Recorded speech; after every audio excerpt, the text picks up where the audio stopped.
Hello, everybody. It is your girl Prush, and I'm back with another video. Don't forget to comment, like, subscribe, hit the notification bell button so you never miss a video when I do upload. And don't forget to share my videos wherever with whoever so they know you rocks with your girl, though. If you are new here, hi, hello, and welcome. If you've been here before, what it do, baby? Boo! Shout out to my 46 subscribers. Mwah, I love you. Oh, don't forget to check the description bar down below where you all will find my Instagram name at QueenPaperChaser92, no spaces, and all my perfectly curated playlists. What else did I want to tell y'all? Oh, if you've been watching my videos but haven't subscribed yet, why not? It's a party over here. Go ahead, hit the subscribe button. Don't forget to thumbs this up, because when you like my videos, they go ahead and suggest my videos to other people in the algorithm, and it helps me get some more views, likes, and subscribers. Okay, all right. So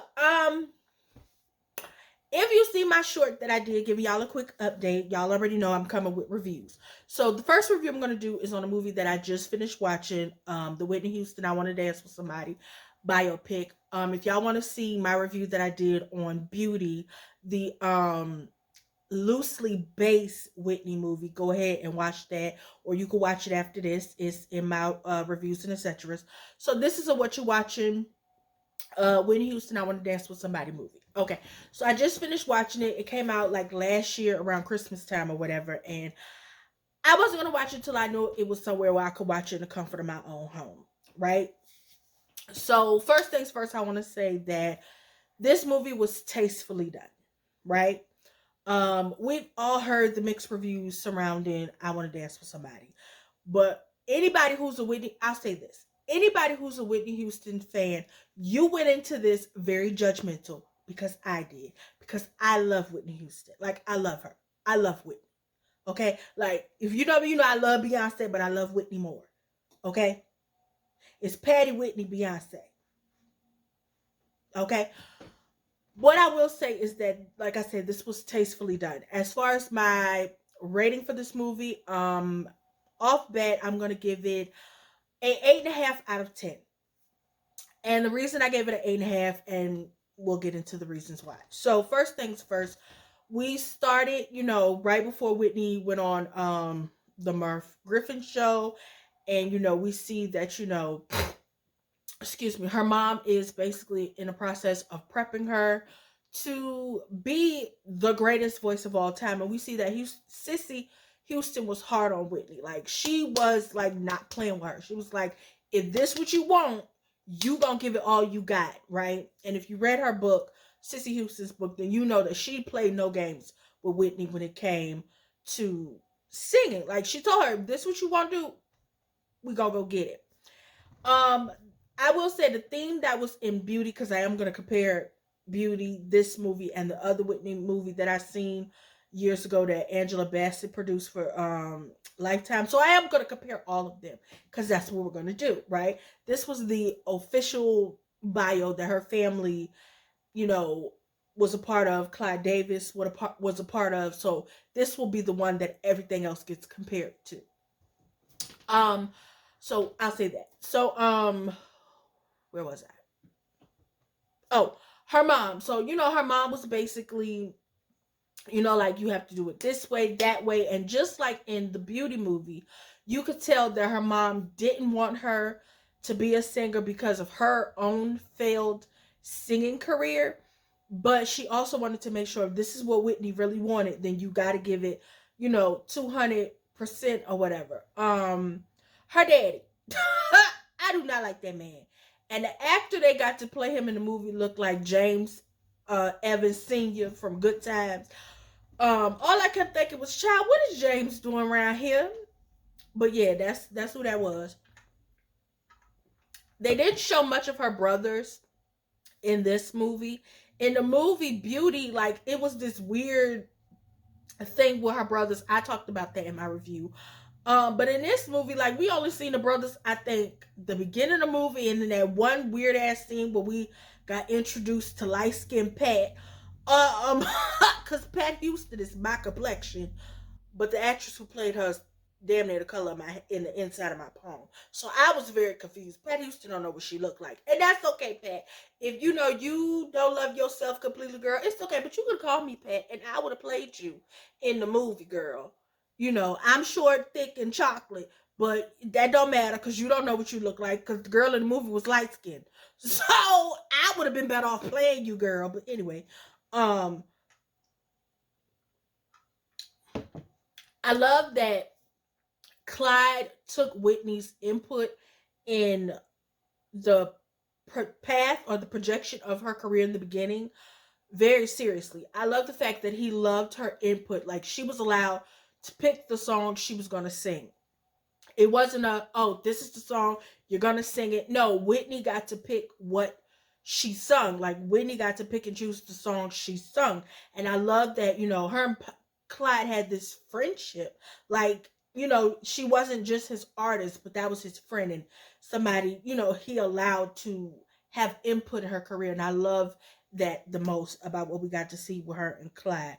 Her and Robin, baby, they were been bumping coochies since before she met Clyde, honey. Listen, okay. The actress who played Robin played in the Black Lightning series that was on the CW, and I was like, oh snap, that's Nessa. I was like, okay. Her real name is like Vanessa or something. It's Nessa, but it's spelled like a weird way. And I was really happy to see her or whatever. This one piece of hair was bothering me. It's bothering me bad. Like, real bad. Like, I hate when my hair just don't act right. What else? So yeah, her and Robin, they've been thick as thieves over there bumping Cooch Cat or whatever. Her daddy, God rest his soul, because that man is deceased in real life. John Huston was a piece of work, honey. The one thing I will say, they gave John Huston the genius Aretha Franklin daddy treatment. If you seen Genius from Aretha Franklin, you know that Aretha's daddy was a mess. John Huston was a mess. He was around there cheating on Sissy. Had him a heifer that was his assistant / side piece over there in the city hall or wherever the hell he worked at. He was always around here saying slick stuff to Whitney. He told Whitney, he said, look here, you and Robin, listen, I'm going to give y'all the interpretation of what he said. He said, look here, y'all can bump Coochie Cat in private, but in public, y'all need to be seen with a man. A man. A man. I don't care what y'all do over there in the comfort of your own house. Y'all can bump coochies and be lipstick lovers all you want to, but in the public, you need to be seen with a man. Amen? Amen again. So John was like, girl, you need you a man. Okay, you and Robin can bump all the coochies you want, but you need you a man. Y'all like my little cup? My little Starbucks S cup? My niece got it for me today from the 5 and Below. Shout out to my princess.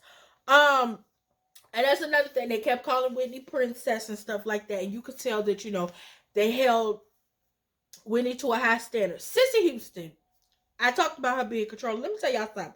When she was down there singing on the Murph Griffin show, and Sissy was like, y'all remember in the 5 Heartbeats when they had that piano man playing for them and Duck went over there and jumped that man? That's what Sissy Houston gave. She said, pick it up. Come on. And started directing them. Yeah, come on. Yeah. Sissy was like, y'all not playing right for my baby. Look here. Get your old nasty choir director. Come on. Yeah. Yeah. That's what Sissy did. Sissy, y'all need help.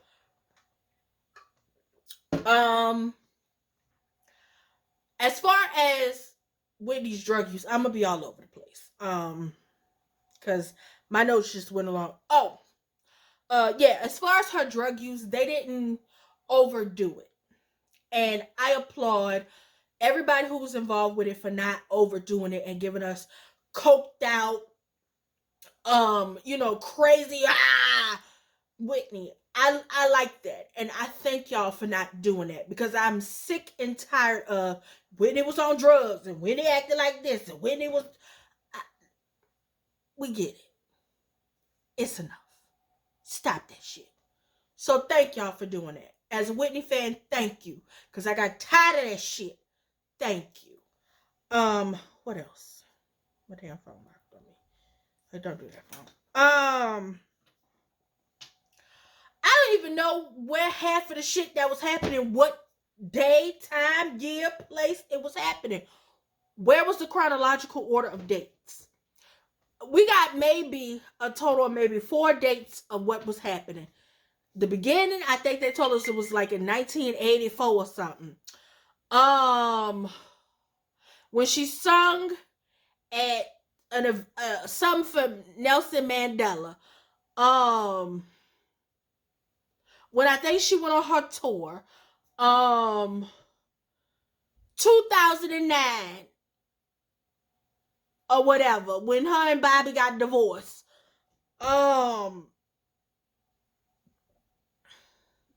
Yeah, them was all the dates I got.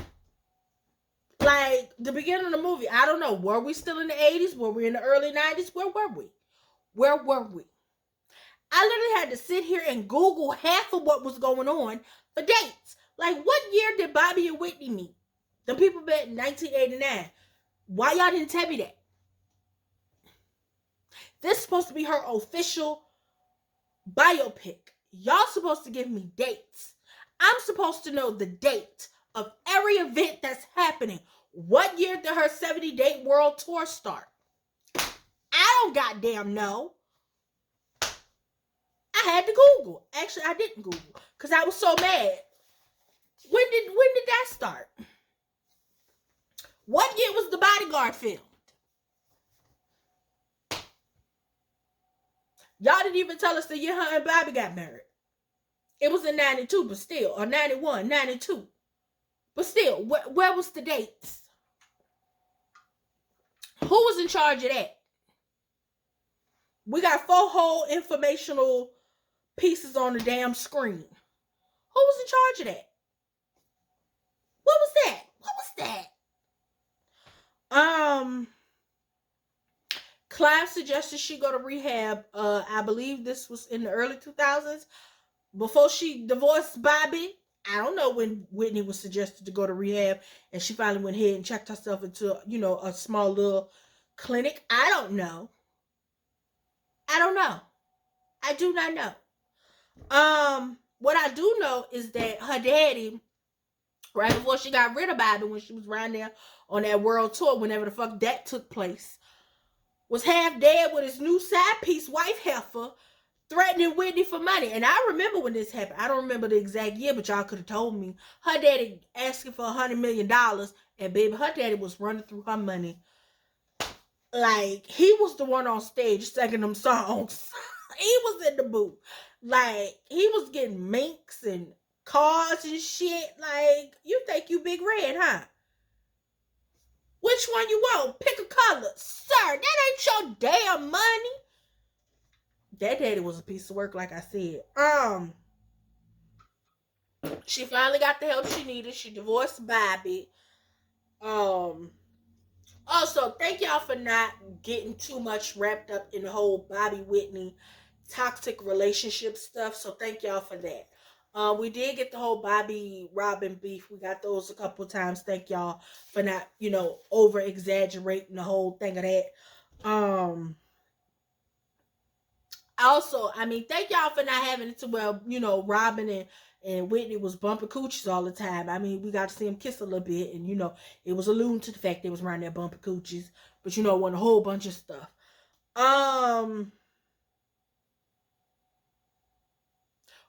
Did I say where was her brothers? Because where was her brothers? Again, where was Michael and whatever the other one? His name Greg. Which y'all wasn't married to Pat. Which one is your husband? Why he was? We seen you more than we seen them. I was like, well, bitch, is Pat really her sister? Bitch, we see more of Pat. Because y'all know Pat look like this. But Pat said, bitch. Pat said, this is me. Pat said, girl. Girl. Because we seen Pat. We saw Pat. Because y'all know Pat, like, Pat this complexion, but Pat said no, I'm not. Pat don't know what she look like. Okay.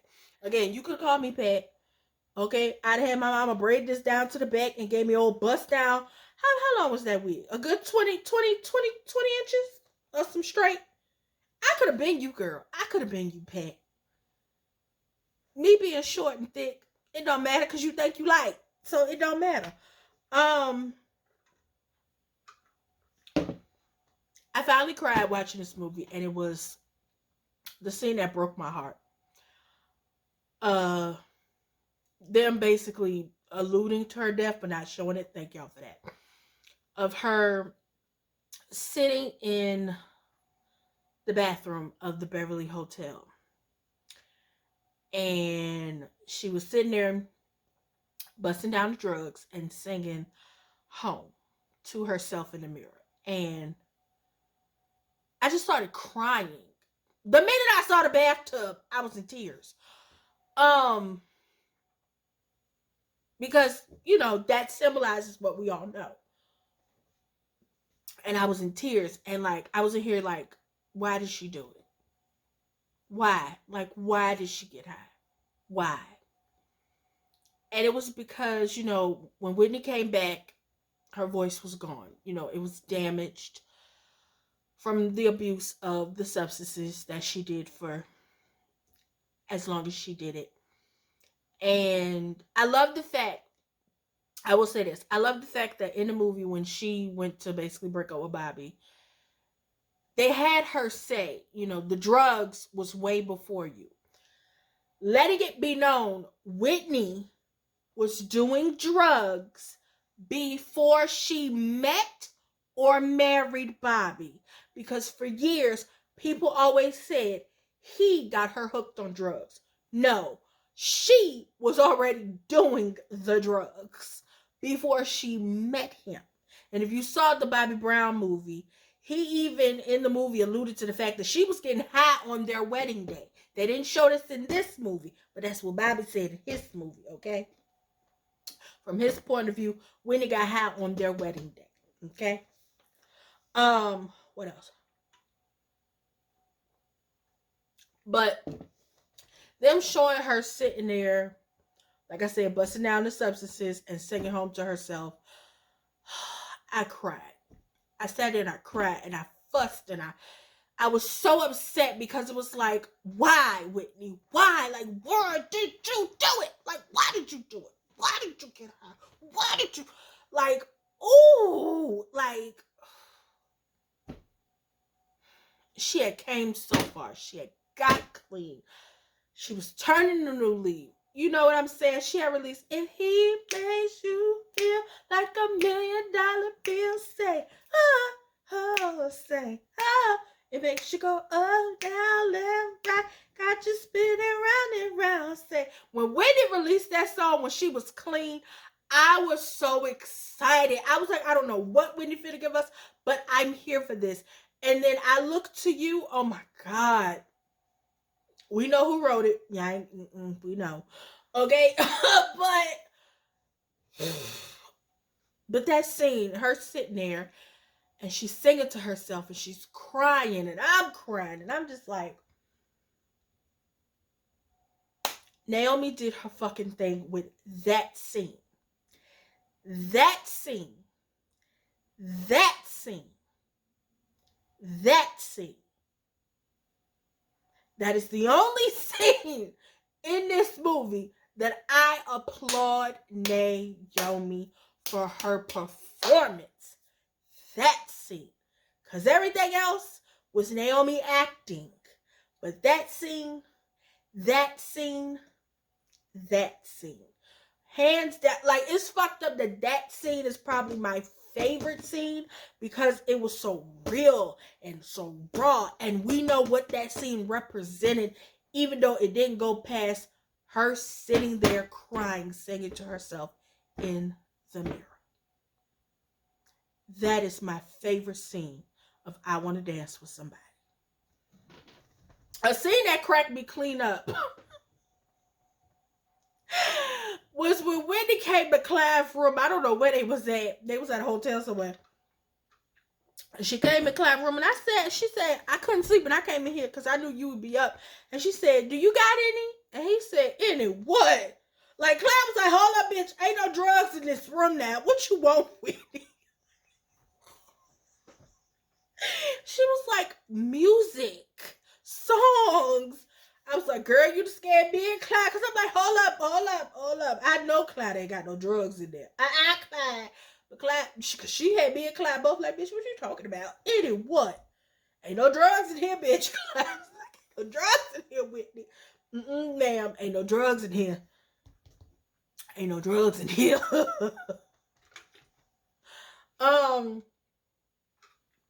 But I liked this because it wasn't over the top. It wasn't over dramatic.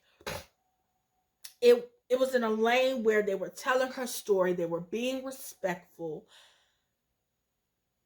And they wanted to keep it that way. Like, that's where they dwelled, in a place of, we're not about to try and tell y'all anything other than Whitney loved to sing.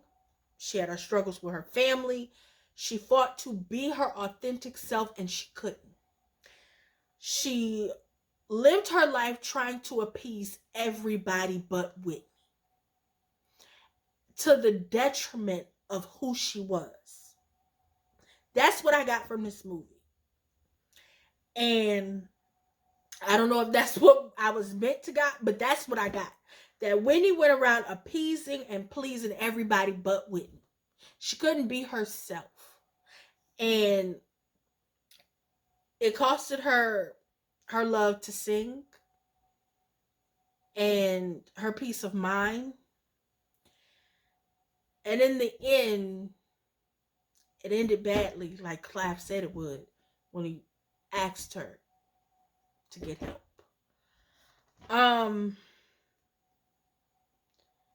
I will say that I love the fact that the actress Naomi, who played Whitney, she actually could sing.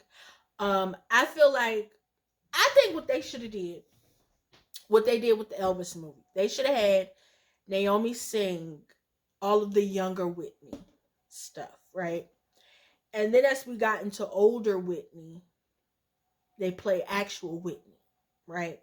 Like, they play Whitney's music. But I feel like they should have had it to where it was a blend or a mix, where we had her sing and then we play Whitney. I personally feel like that, for me, would have grabbed me in more and made it more believable. I will say, at least they was singing, because y'all know how I feel about Beauty. If you don't, just go ahead and click my reviews and etc. playlist and scroll down till you find Beauty, and you'll see how I feel about Beauty. Okay. But I will say that this, like I said, was tastefully done. They didn't disrespect Whitney like we've seen with other movies that talked about Whitney Houston. Why, they constantly had to bring up the fact that lady was on drugs. Okay, cool. But this, they didn't do that. Like, yes, they showed the moments and bits and pieces, but it wasn't when it was on drugs for a whole week. And you know what I'm saying? We saw a scene here, a scene there, but it wasn't all out. Oh, Whitney's on, like, you know what I'm saying? It didn't give that. And I appreciate that. Because, again, I'm a Whitney Houston fan, and I love me some Whitney, okay? I love Whitney.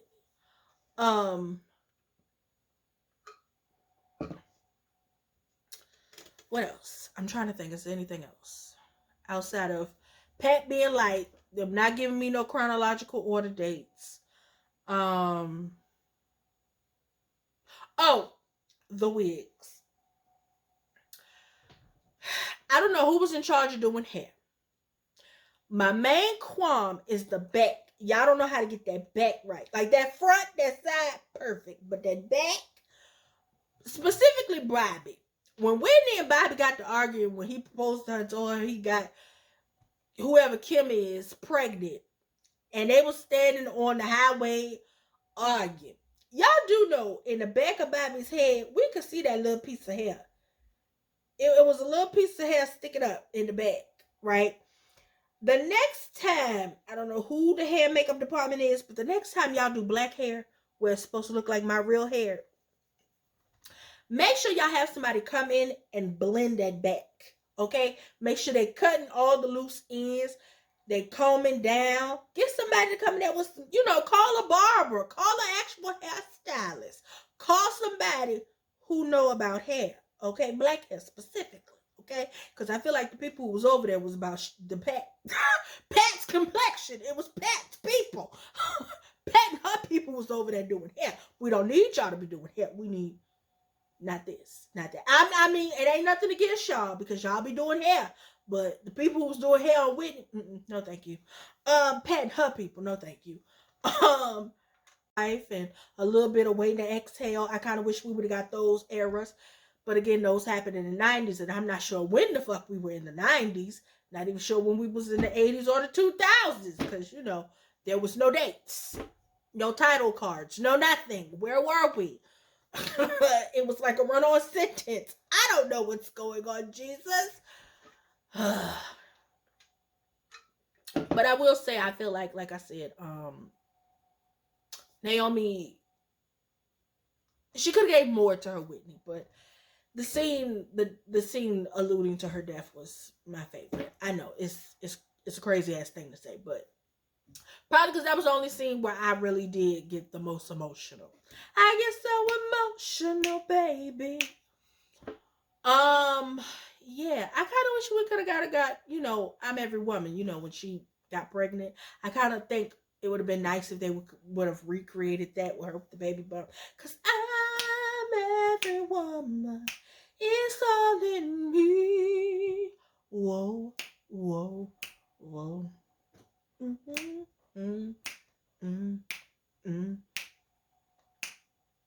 Cause I'm the one. Just ask me. Ooh, it shall be done. But I love the way they ended it. I love the way they ended the movie with her having the melody she did, her iconic melody she did at the American Music Awards. I live for that. I love that was the scene they chose to end the movie on. It wasn't ended on a sad note. It was ended on a beautiful celebration of Whitney's voice, and I love that. I love that so much. So cohesively, this was a very good movie. Like, I know a lot of people didn't really talk about the movie or hype it up because, like, how do you feel about this movie, right? Like, you don't know whether to say it was good or it was bad. It was decent. That's what you say. It was a decent body of work. Naomi, the cast did a phenomenal job. They did a phenomenal job. I will say that everybody played the part that they was meant to play, and they did a phenomenal job. So everybody who was a part of the cast of I Want to Dance with Somebody should be proud of themselves. They did a phenomenal job. I like this a whole lot more than I did Beauty because I dragged that movie. As far as the Lifetime movie that Angela Bassett did, it was cute. Like, better than Beauty, but not better than I Want to Dance with Somebody. When we got to older Whitney, I personally think they should have switched the actress out. Me personally. And I think somebody who, I don't know if she would have wanted to do it. I don't even know if they would have allowed her to do it. But I would have liked to have seen Deborah Wilson maybe portray older Whitney. You know what I'm saying?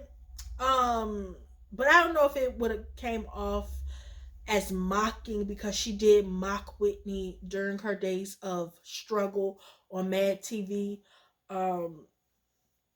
Back when I was younger, so who knows. But yeah, y'all, that is all. That is it. That was my review on Whitney Houston's I Want to Dance with Somebody. Like I said, I give it an 8.5 out of 10. Yeah, y'all, it was very decent. And it didn't make me too mad to where I wanted to drag them. And it didn't make me too sad to where I was just like a ball of tears. But it was decent because it was that in between vibe, if you will. Okay, y'all, that is all. That is it. Don't forget to comment, like, subscribe, hit the notification bell button so you never miss a video when I do upload. And don't forget to share my videos wherever with whoever and let them know you rocks with your girl, though. Don't forget to check my description bar down below where you will find all the information, my perfectly curated playlist, and my Instagram handle at QueenPaperChaser92. Okay, y'all. Love you. Bye.